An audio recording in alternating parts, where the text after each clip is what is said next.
Well, thank you very much for being here, and thank you for being here on video. I think you're going to enjoy what we're going to talk about. For time immemorial, going back to several hundred years before Christ, the greatest minds of all time have focused on answering the question, why is it that some people are more successful than others? All the work of Socrates was around the subject, how shall we live in order to be happy? What are the keys to wisdom and goodness in life? Plato also wrote about the same subject. How shall we live? How shall we organize our lives and our families and our societies? Aristotle, and all throughout history, the great philosophers and metaphysicians and mystics, the great religious teachers and preachers and the best writers have all looked at this question, what can we do in order to be happy, to be more successful, to have more of the things that we want? If I say, would you like to be financially independent? You say, of course. Would you like to be financially independent? Yes. Why aren't you? Why aren't you financially independent? You're making one of the best livings in the history of the world, living in the richest country in the history of the world. Why aren't you a little bit financially independent? And you know what you say? Where, I can't. My bills are too high. My taxes are too high. My costs are too high. My this, my that, my... The fact of the matter is there are people who come over here with nothing from foreign countries and save every single thing that they make and live on half of their income, and 10 years later, working at laboring jobs, they've got 20, 50, 100 people working for them and they're financially independent. Why? It's because they had no limitation. All of our limitations exist within our own minds, and the worst of all is we feel helpless. The second reason why people stay where they are is illustrated by the story of Speedy the Rat. Speedy the Rat is put into a cage, and off the cage there are 4 tunnels. And Speedy is kept hungry, and in the mouth of the 4th tunnel, down here, a little bit of cheese is put. Speedy is dropped into the cage, and Speedy is hungry. He goes, smells cheese around here somewhere, so starts doing a little search. Searches around a little bit, tries the 1st tunnel, 2nd tunnel, 3rd tunnel, finds the cheese at the 4th tunnel. Chomp, chomp, chomp, chomp, eats the cheese and is happy. Takes Speedy out, keep him out for 24 hours, he's hungry again, put him back in, cheese is in the mouth of the 4th tunnel, and Speedy goes, a little bit familiar. He does a search process, comes to the 1st tunnel, 2nd tunnel, 3rd tunnel, there's the cheese in the 4th tunnel. By the 3rd or 4th day, you can put Speedy in the cage and he'll go right to the 4th tunnel and get the cheese. Once Speedy is conditioned, they take the cheese and they move it halfway back this tunnel, about 3 feet deep. This is the tunnel by which I mean about 3 feet or 3 inches around. And Speedy comes running in, rushes to the 4th tunnel, no cheese. Looks around, backs up, counts.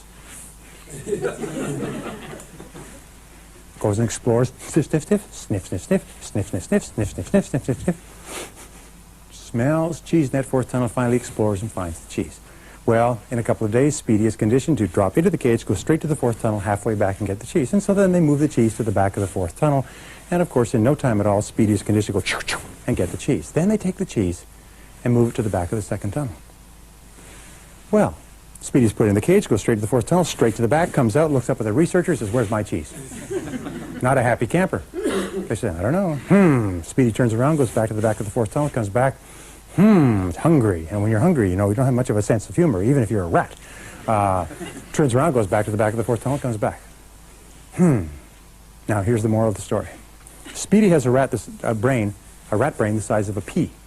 You, as human beings, have a 3-pound brain that is the most powerful organism ever conceived of in the universe. We cannot even conceive of anything more complex and more powerful than your brain. You can send thoughts across thousands of miles. You can think of a person and get them to phone you from across the country. You've done this many times before. Your brain is so powerful it's scary when it's properly used. But Speedy has a brain the size of a pea. And Speedy, with a brain the size of a pea, will eventually figure out that there's no cheese at the end of the 4th tunnel. And will begin exploring the other tunnels and will eventually find it at the end of the 2nd tunnel. But human beings with this incredible brain will keep going down the 4th tunnel forever. They will keep doing what they've always done. They will get into a rut, which we call a comfort zone. They will set a series of habits that are not serving their best interests, and they will keep on with those habits, and they will keep doing things that no longer make them happy, that no longer give them any cheese, and they will keep doing them year after year.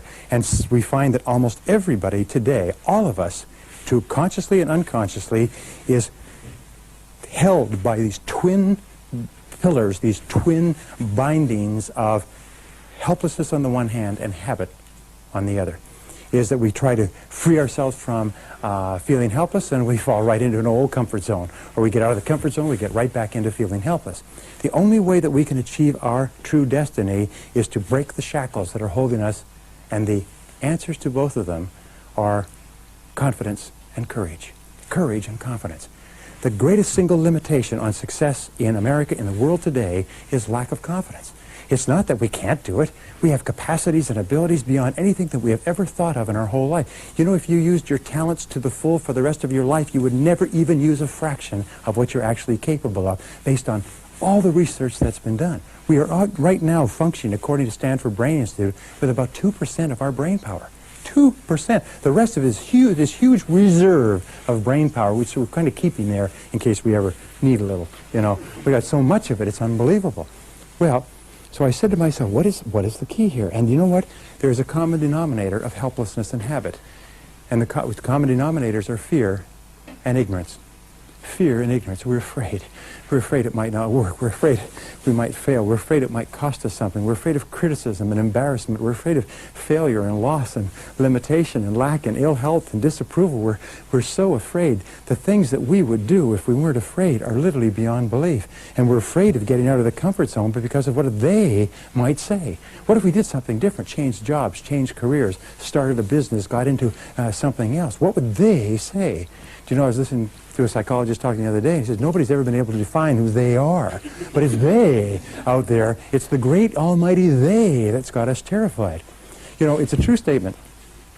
We say that when you're in your 20s, you don't care what people think. And when you're in your 30s, you're very sensitive to what people think. And then you get into your 40s. And in your 40s, you realize the great truth is that no one was ever thinking about you at all.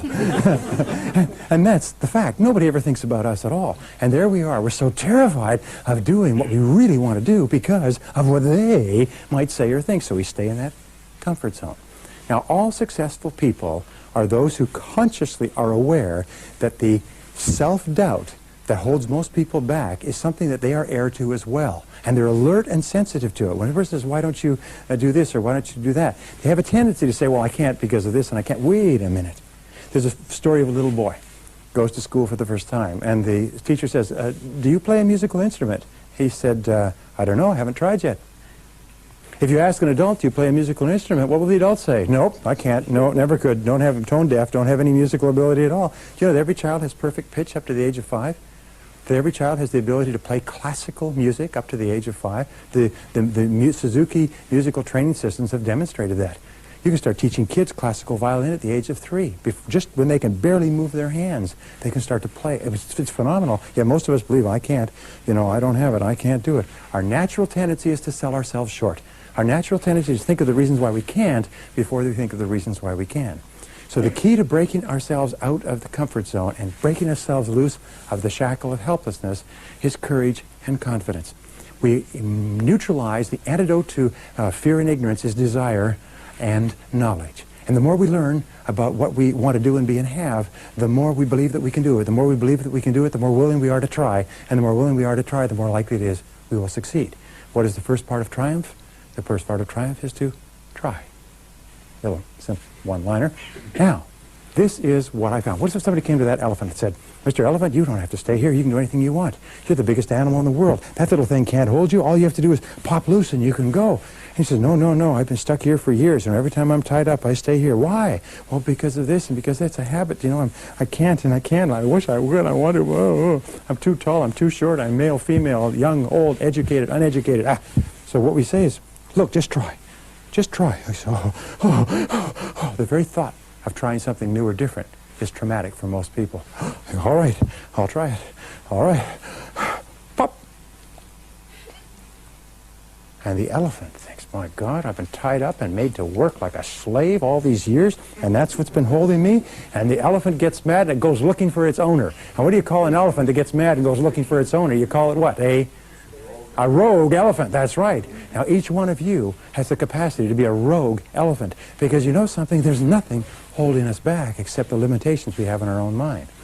That elephant is, in reality, unstoppable. And the most important goal that you can develop, the most important quality or characteristic that you can develop for happiness and success is to be unstoppable yourself, is to think of yourself as unstoppable. And you know how you become unstoppable?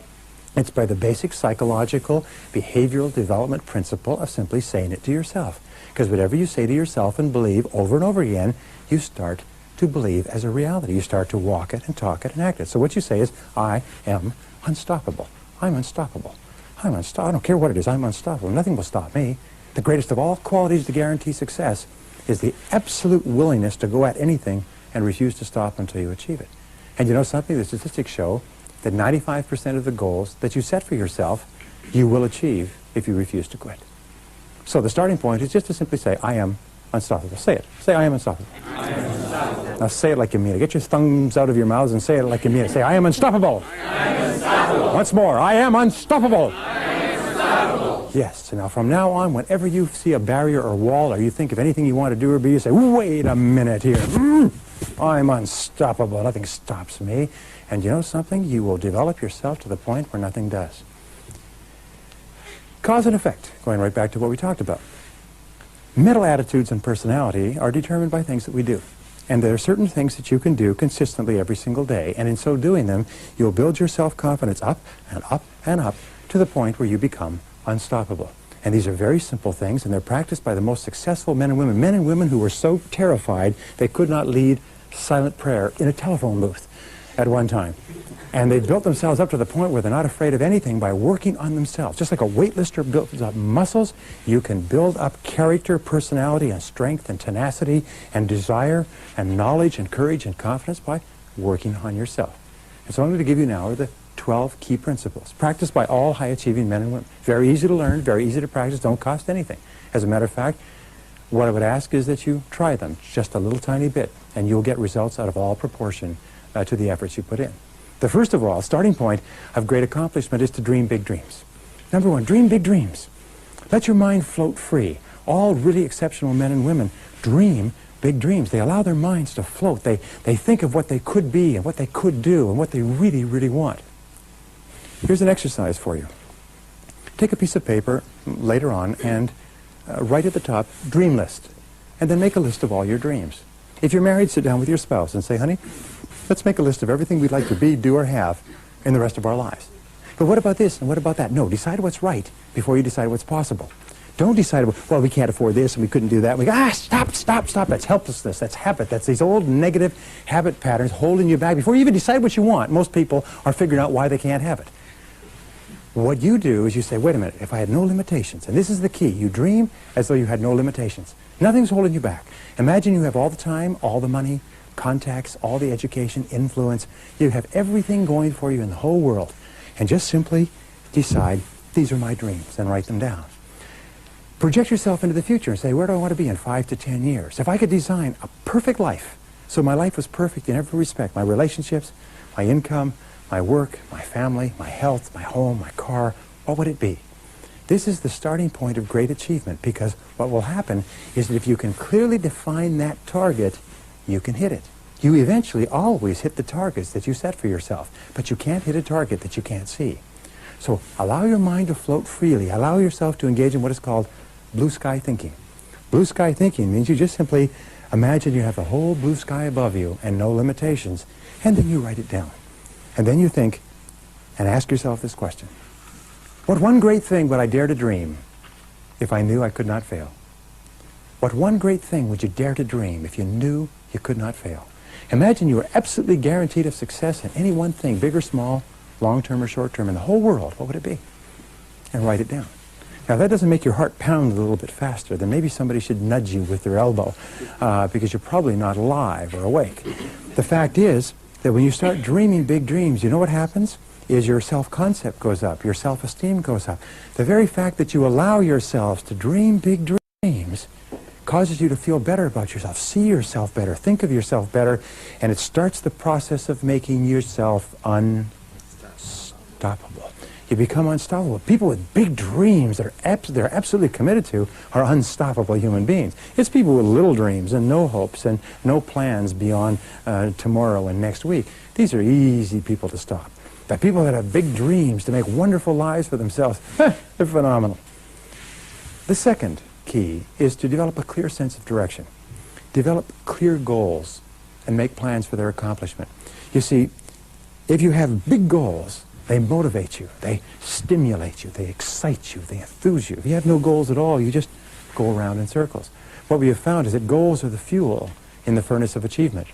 You have big goals, and the more you work on the goals and the more you feel yourself progressing toward them, the better you feel, the more positive you feel, the more momentum you develop, and the more you feel yourself to be unstoppable.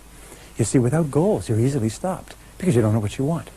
H.L. Hunt, the great oil billionaire, was once asked his secrets of success, and he said there's basically 2 requirements for success in America. Only 2. He said, first of all, decide exactly what you want. Most people never do that. Second of all, he said, determine the price you're going to have to pay to get it, and then start paying it. Earl Nightingale said that happiness is the progressive realization of a worthy ideal. The very most dependable way to keep yourself positive and happy and motivated is to think about your goals and to work towards your goals every single day.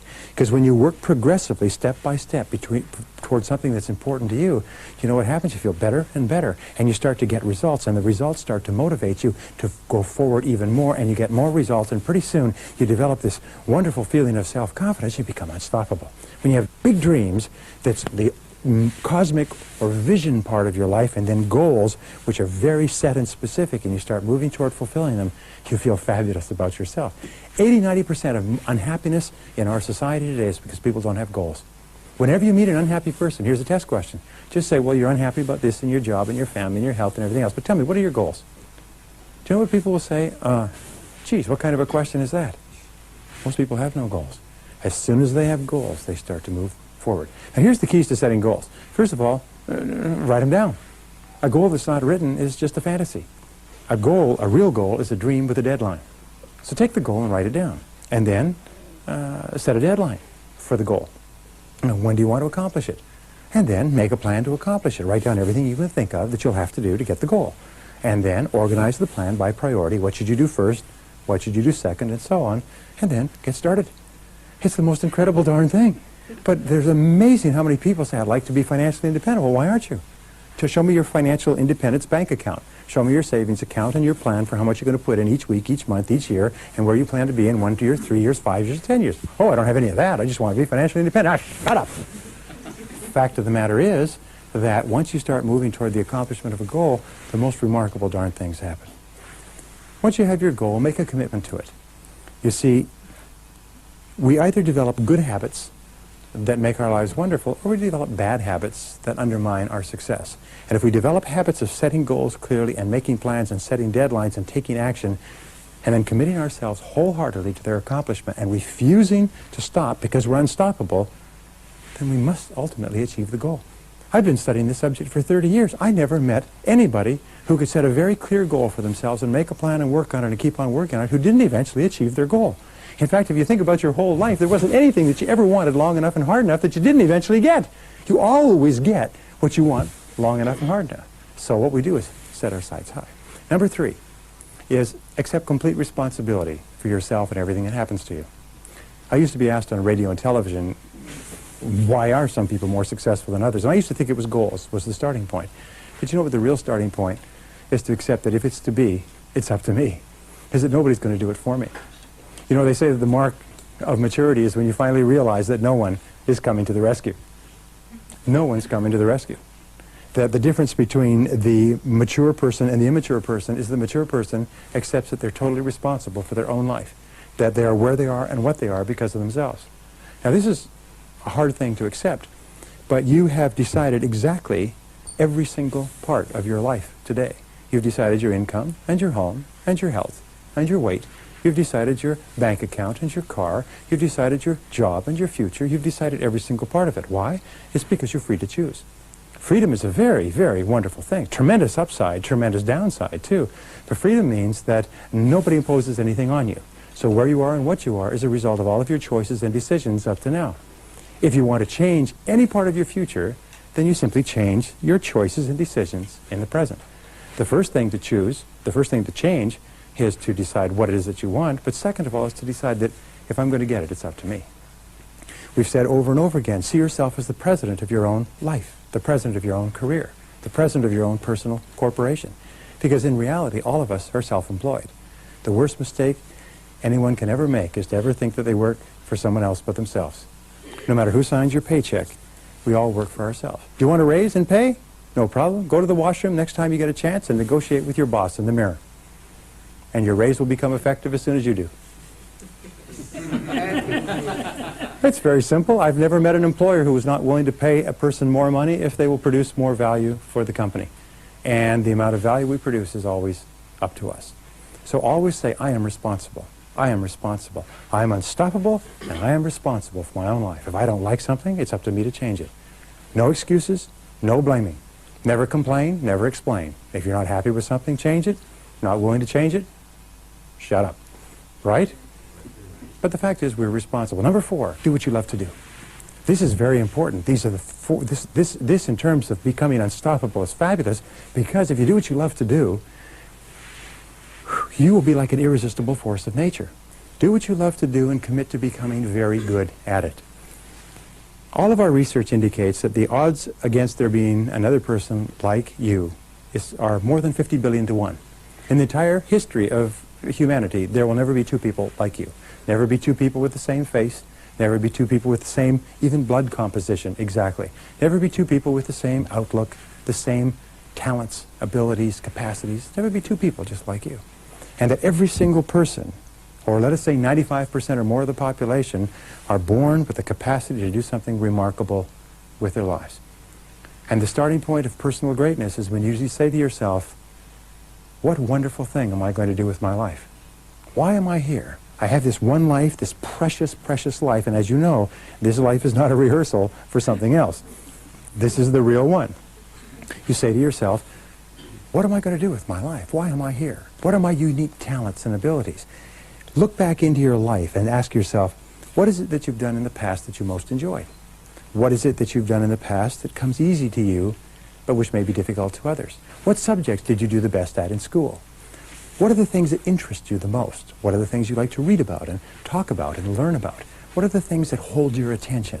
What are the things that are indicators that this is where you should be focusing all your talents and abilities? Whatever it is, find it, and then commit yourself to becoming excellent at it. You see, it's not possible for us to be happy unless we know we're good at what we do. A person who's not very good at what they do feels inferior when they're with people who are good at what they do. We've all had this experience, by the way. Being around people who are at the top of their field when we're not, we feel just a little bit kind of overawed, like we're standing in the shadow of their light. And knowing that we're good at what we do makes us feel unstoppable. Yes. So if you are dreaming big dreams and you have clear goals and you accept total responsibility and you're doing what you love to do and you're getting better and better at it, and remember, excellence is a journey, not a destination. It's not a goal at which we arrive any time in life. We just keep working and keep working and keep working. There's a story about Ted Williams when he was the top baseball player in America, one of the highest paid, best batting averages, and so on. At the end of a doubleheader, everyone had gone home. The park was empty. And the park maintenance man was out cleaning up. And way out there, with an automatic ball machine, there was a batter just slugging away at the balls. And he came out and he looked at him. He said, geez, he said, you're Ted Williams. He said, yes. He said, pleased to meet you. He said, what are you doing here? All the other ball players are back at the hotel and having parties and everything else. He said, well, I'm practicing. He said, but you're the best baseball player. You're the best hitter in all of America. He said, you don't need to be out here. And he said, why do you think that is? Why do you think that is? Because it's always concentrated on getting better, and of course it pays off.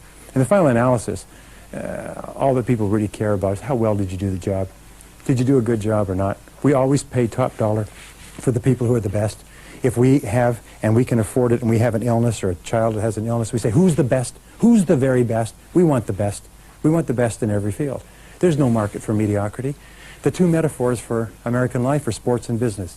And both sports and business, the only thing we care about is the very best.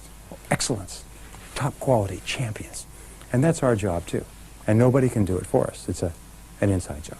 The 5th key to becoming unstoppable is to dedicate yourself to serving other people. It was well written not long ago that nobody ever built a statue to a person for what they got, but only for what they gave. Is that your rewards in life will always be determined by the value of your service to other people. And so you have to look around you and say, what rewards am I getting right now? And there's 2 types of rewards, by the way. There's financial rewards, and there are, or tangible rewards, and there's intangible or emotional rewards. But all of your life satisfaction and true happiness and true rewards will come from serving other people. In fact, we are here. Albert Einstein was asked in the latter years of his life, what's the purpose of human life? And he said, after some thought, he said, well, we're here to serve others. What other purpose could there be? We're here to serve others. What other purpose could there be?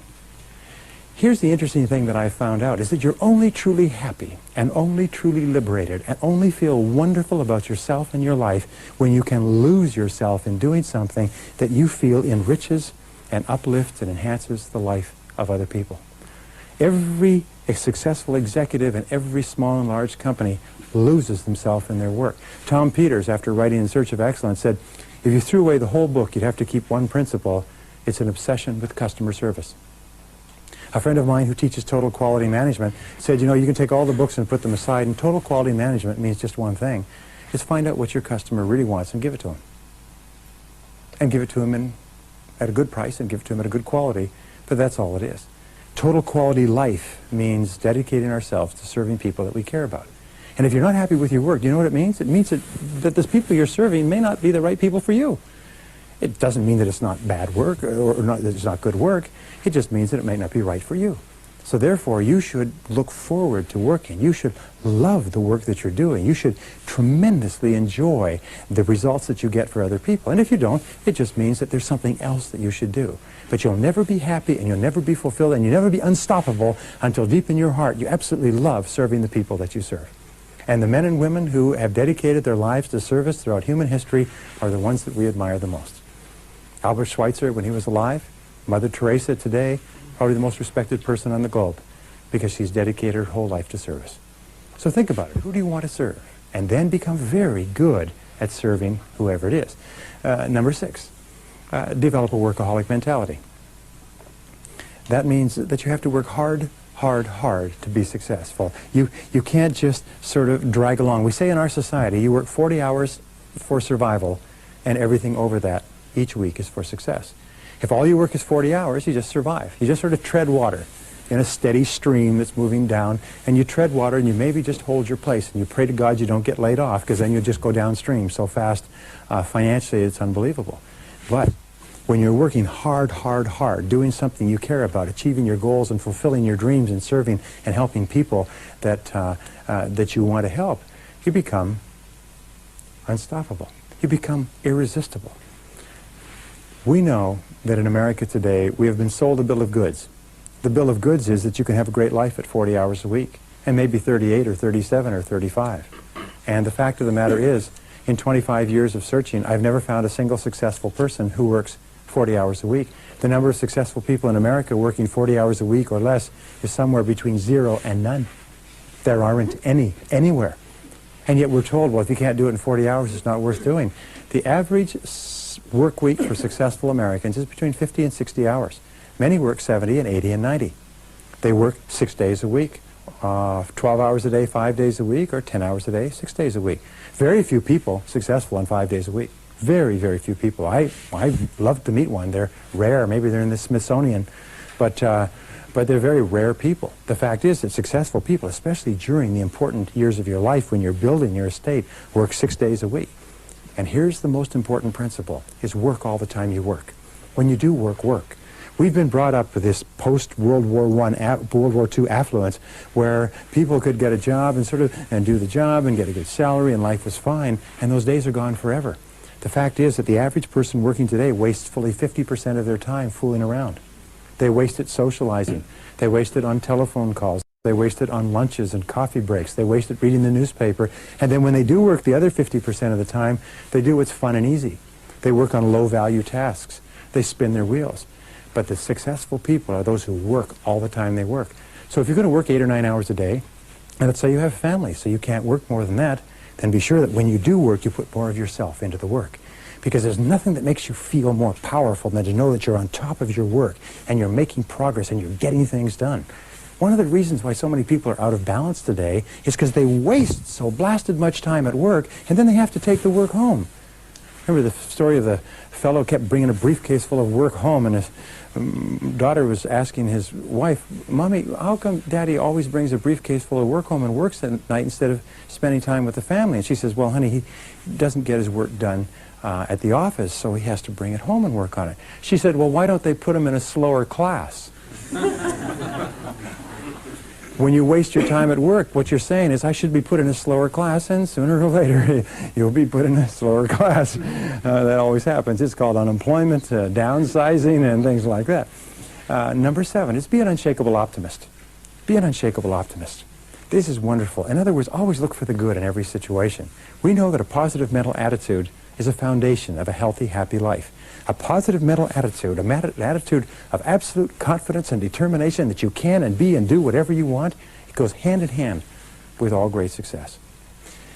The work on positive attitude concludes this, that how you feel about yourself is based on 2 or 3 factors. First of all, it's the way you look at situations. If you look for the good in other situations and other people, you always find it. You always have a tendency to find what you do look for. If you look for the valuable lesson in every setback, and every single day you're going to have setbacks and obstacles and difficulties and disappointments and so on, just look for the valuable lesson. The most important of all is the work done at the University of Pennsylvania, which concludes that we are optimists to the degree to which we control our explanatory style. Explanatory style means the way we interpret things to ourselves. If you interpret things to yourself in a positive way, you're going to be positive. If you interpret them in a negative way, you're going to be negative. So superior people are consciously taking everything that happens to them and looking for a positive way to put a twist on it. Here's an example. My friend Wayne Dyer says, would you like to have a happy childhood? Because he says, it's never too late to have a happy childhood. You can have a happy childhood whenever you want. How do you do it? What you do is you turn around and you look back and you reinterpret the events that were so upsetting at the time as being events that were positive and that helpful, and they built your character, and they taught you what you didn't want and what you wanted more of. They gave you direction to change and so on. In other words, if you take the time and you have some fun, you can take any negative situation you've ever had and you can turn it around and you can find something good in it, and by so doing, you become a positive person. You take control of your thinking, you take control of your personality, and the more optimistic you become in the achievement of your goals, the more unstoppable you become. Can you imagine a negative person as unstoppable? Negative people are stopped cold every time they turn around. But optimistic people have this momentum that drives them over any obstacles that come along. So talk to yourself positively all the time. Say, I like myself. I feel terrific. I feel happy. I feel healthy. I feel wonderful. The more you talk to yourself in a positive way, the better you feel. Now, the 8th key to becoming unstoppable, developing unshakable self-confidence, is to be impeccably honest with yourself and others. What we have found is that truly successful people are absolutely honest and objective with themselves and their worlds. They practice the highest of integrity. There's nothing that so undermines your confidence and so weakens your resolve than feeling inside that you're not doing or saying the right thing. Shakespeare said, "To thine own self be true, and then it must follow as the night the day, thou canst not then be false to any man." Now, internal integrity, being true to yourself, being true to the very best that is in you, is the starting point. But the outward expression of it is doing what you do in a quality way.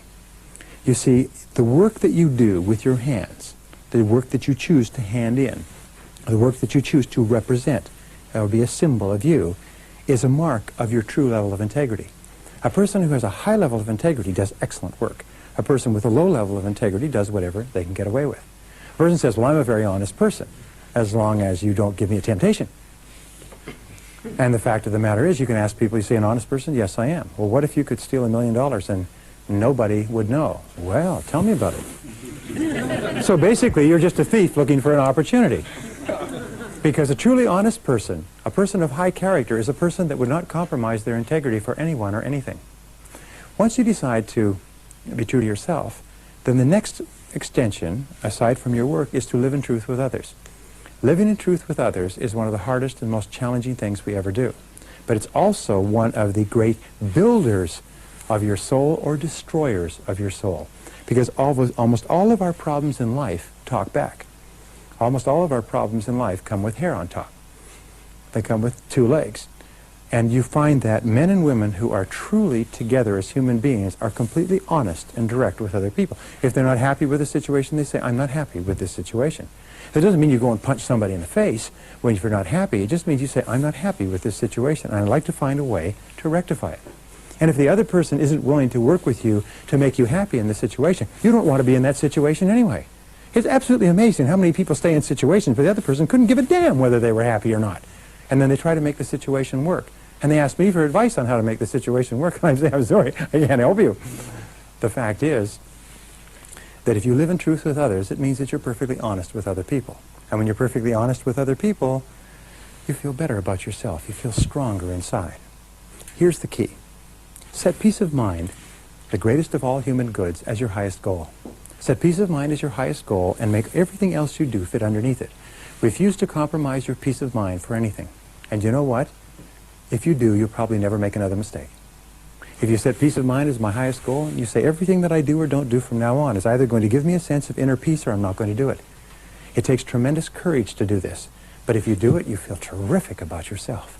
You feel powerful inside. You feel so good about yourself. You feel so focused and so light and so happy. But if you compromise your peace of mind, it's like kicking the chair out from under you psychologically and emotionally. So just refuse to compromise your peace of mind. Refuse to do it if you don't feel good about it. Listen to your inner voice. And number 9, develop a reputation for speed and dependability.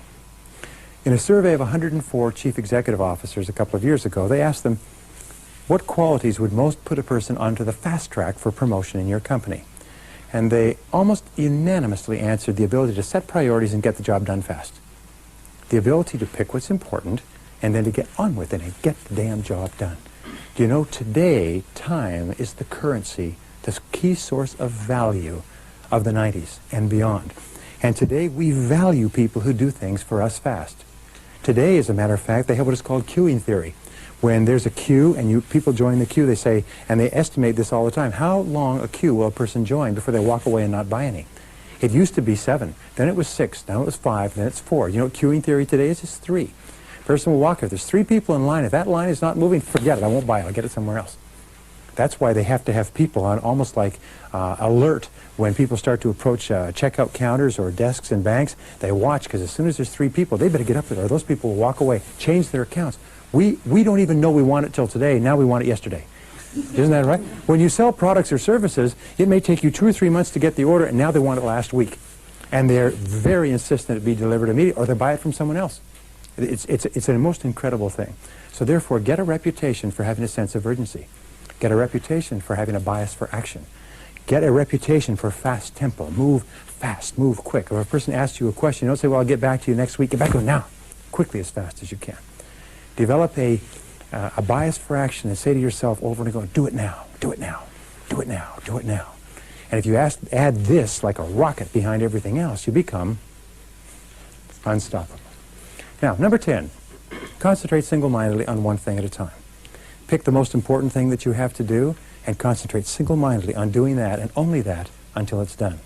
The ability to concentrate single-mindedly on the most valuable use of your time and to stay with it without diversion or distraction until it's done gives you a tremendous sense of power and confidence and self-esteem. Working on low-level tasks, by the way, is a real downer. You can work on them all day. At the end of the day, you feel tired and depressed and negative, and you have low self-esteem because in the back of your mind, you know you're not accomplishing anything. But if you just pick one thing, the most important thing, and by the way, all success is preceded by single-minded concentration on a single task for a long period of time before it's accomplished.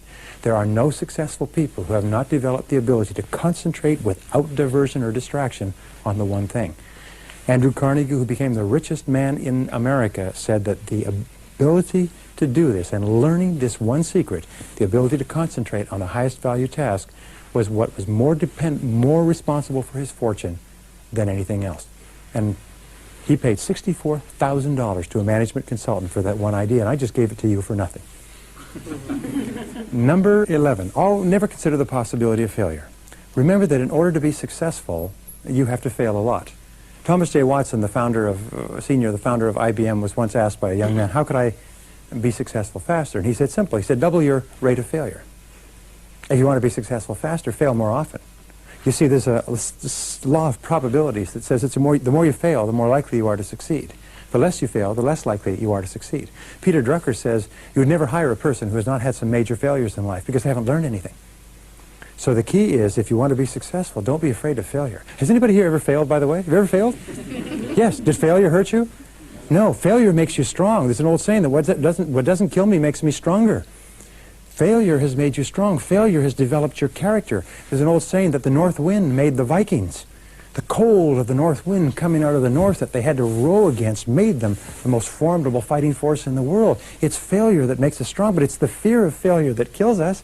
And the way that you deal with the fear of failure is once you've decided what your dreams are and what you want to do, act as if it were impossible to fail. Imagine it were impossible to fail. Say, by gum, I can do that, and just start to think of all the benefits of achieving that goal, and then act boldly. Confront your fears. Do the thing you fear, and the death of fear is certain. Do the thing you fear, and the death of fear is certain. Do you know that the ability to confront the fear of failure and to overcome it and to move towards your fears rather than away from them is the one guarantor that you absolutely become unstoppable? If you do it over and over again, you develop the habit of courage. When you develop the habit of courage, eventually you find you're not afraid of anything. When you're not afraid of anything, your whole world opens up for you like a sunrise on the horizon. Everything becomes possible. You look around, a person says, what about this, what about that? I can do this, I can do that, I can do this, I can do that. You get to the point where you're willing to do anything except jump out of an airplane without a parachute. Because as they say, if at first you don't succeed, then skydiving is probably not for you. Number 12. Number 12 is resolve to persist until you succeed. In the final analysis, there are two parts of courage. Remember, Winston Churchill once said that courage is rightly considered the foremost of the virtues, for upon it all others depend. Courage is defined as the ability to act and to go forward in the face of uncertainty, is to face the fact that you may not succeed. It's the willingness to take chances and to take risks. The future belongs to the risk takers. The future belongs to people who are willing to take the risks necessary. The second part of courage is persistence. It's the willingness to endure. It's the willingness to hang in there. Once you've started and you have begun, there is a period between when you begin and when you get some result. And in that period, most people break and run. Most people fall apart. They cannot stand not knowing, so they rush back to their comfort zone. This is basically true in all the psychological work that's been done. But what you have to do is be willing to persist in the face of adversity, even though there is no guarantee of success. And here's the wonderful thing. When you persist, your self-esteem goes up.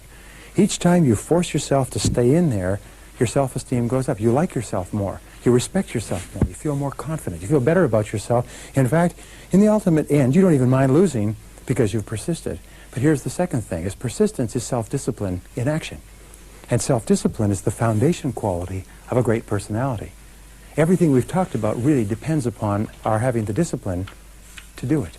And self-discipline means the willingness to do what you should do, when you should do it, whether you feel like it or not. Do what you should do, when you should do it, whether you feel like it or not. And if you can persist, you develop the habit of persistence. If you develop the habit of persistence, pretty soon you get to the point where nothing will stop you and you become unstoppable.